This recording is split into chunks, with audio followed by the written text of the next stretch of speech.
par exemple ici le microclimat que l'on va créer. Ce microclimat est plus que la somme des parties qui créent ce microclimat. Donc ça c'est aussi une notion qui est intéressante. L'écosystème nous apprend aussi que en fait, pour qu'un écosystème soit un équilibre, il faut permettre à tous les êtres vivants qui y sont de faire leur cycle. Donc ce qui est embêtant pour un potager, parce qu'un potager, on empêche les végétaux de faire leur cycle évidemment. Hein. On va maintenir les légumes à un stade juvénile. Et c'est aussi, un écosystème à l'état juvénile est toujours fragile.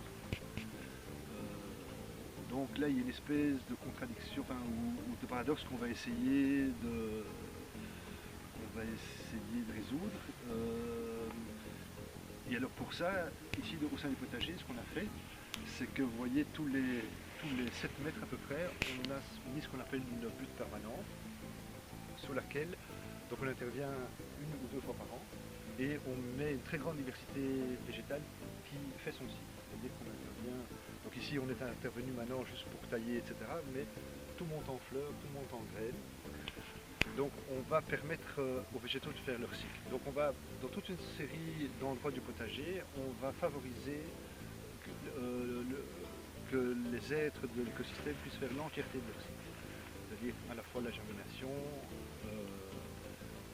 la croissance, la floraison et la mise en graine. C'est parce que c'est important parce que sont liés à ce cycle-là, sont liés toute une série d'êtres vivants, non seulement bien sûr la plante, mais aussi les animaux. Toute une série d'animaux sont liés à ces cycles. Et donc ici on va essayer vraiment de rassembler le plus d'animaux possible liés à ces végétaux. Par exemple, vous voyez derrière vous, c'est un hôtel d'insectes. Donc là,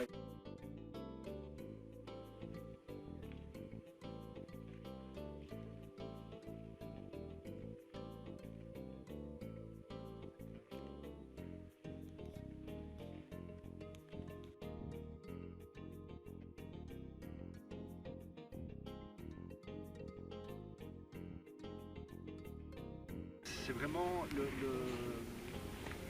cette volonté de recréer un écosystème complexe auquel on ne comprend pas toujours tout d'ailleurs, ce qui est très bien, parce que moins on comprend, mieux ça marche. Et alors, c'est vrai qu'au niveau professionnel, quand des professionnels viennent visiter le potager, ils trouvent que, enfin pour la plupart, ils trouvent qu'on perd énormément de place évidemment, parce que, vous voyez par exemple derrière ici, on pourrait pas tout à fait, mais en tout cas ici, les légumes qui sont ici, il y a très peu de maladies,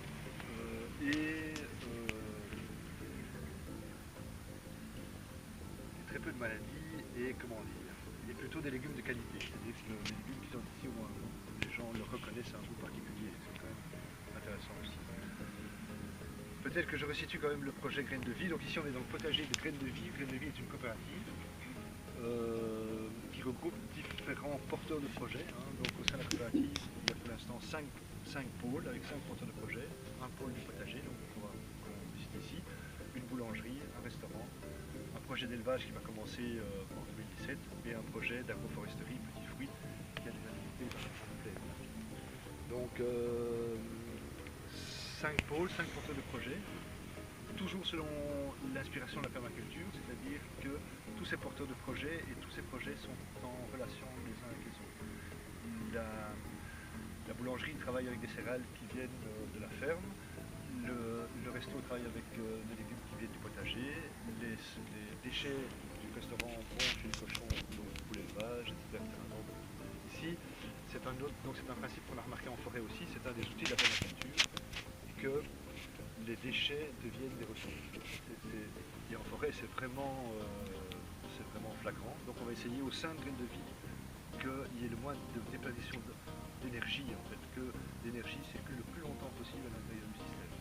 Donc les légumes, ils passent au restaurant et puis ils vont chez les cochons, qui vont dans les groupements d'achat qui se vendent de jambon. Donc on essaie de maintenir au maximum au sein du système. Voilà. Ah bah,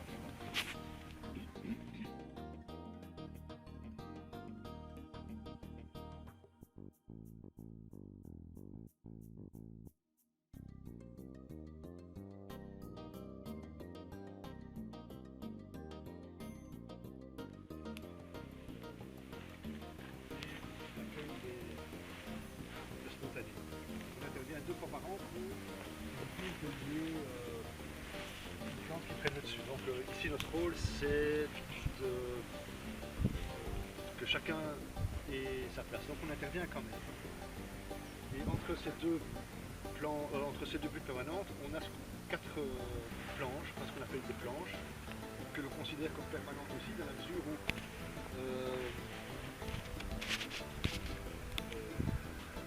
normalement elles ne sont pas travaillées non plus, ou en tout cas quand elles sont travaillées, c'est pas beaucoup. Donc par exemple, je vous dis le cycle que l'on fait. Donc par exemple la première, vous voyez là, il y a eu, je pense au printemps, il y a eu du mesclun, et puis il y a eu une germination spontanée de fleurs, de maraudes, de Californie. Et on trouvait ça joli, donc on a laissé.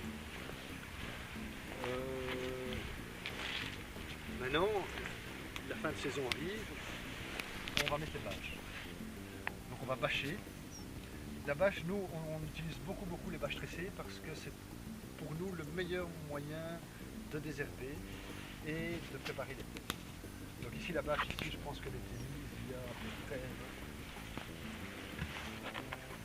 un mois. Voilà. Donc c'était plus ou moins cet état-là, avec une autre fleur. Hein. Vous voyez après un mois ce que ça fait. Voilà, donc ça désherbe quand même vraiment bien. Et non seulement ça s'était fait de désherbage, mais en plus, vous voyez, la terre, elle est tout à fait meuble. Donc il y a cette structure que l'on maintient.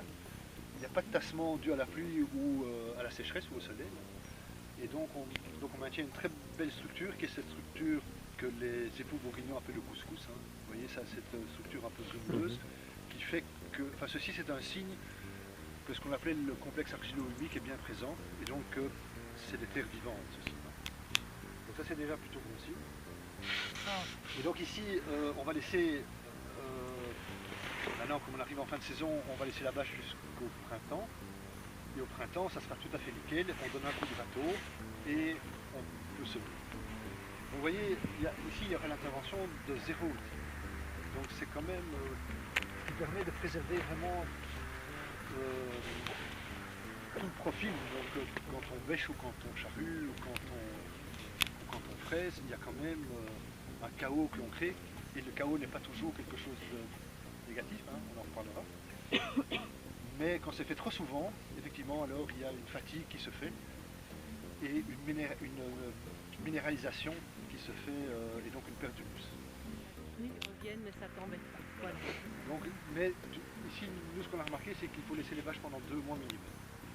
Donc en 2 mois, on parvient quand même à se débarrasser, en tout cas d'une végétation comme celle-là, en 2 mois, c'est fait. Ici, peut-être qu'on va passer un coup de tondeuse avant, hein, ou bien de faucher, pour que la végétation puisse être à ras du sol pour que la vache. Alors ici, au début, on travaillait beaucoup avec de la paille pour couvrir les terres, mais en fait, on voit que ça nous demande énormément de temps. Et pour des résultats qui ne sont pas toujours top. Hein. Alors pour un potager amateur, je pense que ça a tout à fait son sens. Dans un potager professionnel, il y a beaucoup de mouvements au sein et beaucoup de rotation, enfin, beaucoup de successions de rotation. C'est parfois un peu contraignant. Donc ici, on travaille essentiellement avec les vaches. Parce que tu dois En fin de saison, quand c'est possible, on travaille avec les engrais verts. Hein. Donc ici, vous voyez, par exemple, on a mis un engrais vert d'épinards, qu'on récoltera peut-être si c'est bon. Voilà, sinon, on le considère comme un engrais vert. Ici, on n'a pas eu le temps de le faire, donc ici, on va rebâcher en fait. Mais on va rebâcher après avoir mis les fumiers. Donc ici, on utilise les fumiers de la ferme. Donc ça, c'est la chance aussi pour un prochain maraîchage d'être accolé à une ferme, parce que là, il y a une fertilisation, enfin, il y a des composts. On s'inspire de la forêt aussi. Quand vous regardez la fertilisation en forêt, en fait, la matière organique, les feuilles tombent sur le sol, et puis c'est digéré. Donc c'est le sol qui va digérer à son rythme cette matière organique qui est abondante, et les racines sont en dessous et vont récolter toute cette fertilisation qui va percoler. Quand vous faites un profil de sol de forêt, on est toujours un peu déçu, parce que quand on voit, on se dit c'est incroyablement fertile une forêt, hein, quand on le voit. Mais en fait, quand vous regardez les sols de forêt, il y a quelques centimètres de terre noire organique et puis c'est du minéral. Parce que justement, toute la matière, enfin, tous les fertilisants sont utilisés par la plante. Donc il y a très peu de réserves dans les terres de forêt. C'est pour ça qu'elles sont en fait, quand on fait des mises à blanc, et on voit dans le forêt tropicale combien elles sont fragiles, parce qu'elles ont peu de réserves, mais tous les fertilisants sont utilisés par le végétal. Parce que les racines sont en dessous de la matière fertilisante. Nous, dans le monde agricole, on fait l'inverse. On met les fumiers sous les terres, on laboure, on met donc la matière organique en dessous et on met la plante avec les racines au-dessus. Et donc c'est la plante qui doit les chercher. Et donc il y a un gaspillage énorme quand on voit les problèmes de nitrates, etc. Il y a un gaspillage énorme parce que la matière organique est en dessous des plantes. Donc ici on va essayer de retravailler comme la forêt le fait. Donc ici on n'enfouit pas les fumiers, ou très rarement. Donc on met les fumiers ici au-dessus. Ils vont être digérés pendant tout l'hiver par le sol. Et puis au printemps, tout ça va être digéré. Donc ici, on va mettre les fumiers ici, on met les bâches, et puis au printemps on retire, et un petit coup de râteau de nouveau, et ça donne. Donc quand c'est possible, non. Jeunes stagiaires, inexpérimentés, pour se moquer un peu d'eux, on leur demande, quand ils rentrent dans le potager, de remercier les limaces. Mais vous n'en dites pas là que la limace a un rôle dans le potager. Et donc la limace a un rôle central à bien des égards. La limace, quand on regarde son travail, surtout dans un potager en permaculture où il y a beaucoup de déchets, c'est la grande nettoyeuse du potager. C'est la grande nettoyeuse et la limace, elle vient résoudre tous les problèmes de stress. C'est l'infirmière du stress dans le potager, mais qui fait ça de manière radicale. Mais quand vous regardez la limace, elle n'attaque très très rarement les plantes sauvages. Très rarement les plantes sauvages, parce que la plante sauvage, elle germe dans des conditions idéales, dans un sol qui est, un sol parfait pour elle, dans un environnement qui est parfait. Donc la plante sauvage qui germe, elle n'a aucun sens. Donc la limace n'en a pas. Nous, nos petits légumes qui sont fragiles, qui sont bien au chaud dans une serre, dans une petite motte qui vient de Dieu ses yeux, etc. Et hop, on la met dans un autre environnement, il y a un stress qui est immense, donc la limace, elle est alertée et elle se dit, mais pauvre petite plante. Je vais t'achever ton non, je viens agonie. te sauver, et donc c'est une euthanasie radicale. Enfin, si je puis dire. Donc plutôt que de travailler sur la limace, travaillons sur le problème de stress. Et donc évitons de stresser les jeunes plantes. Et donc pour ça, il y a toute une série de techniques. Sortir les plantes d'abord pendant la journée, et puis pendant la nuit, et puis quelques jours dans leur bac d'or, etc. Enfin, essayer qu'il y ait le moins de stress possible et d'accepter qu'il y ait une part pour les limaces. Donc nous ici, on sème toujours un peu plus ou un peu plus dense pour que peut-être 10% de la récolte vont pour les limaces. Et puis maintenant, on sait que la bave des limaces est un des agents les plus importants pour le développement des champignons, pour le mycélium.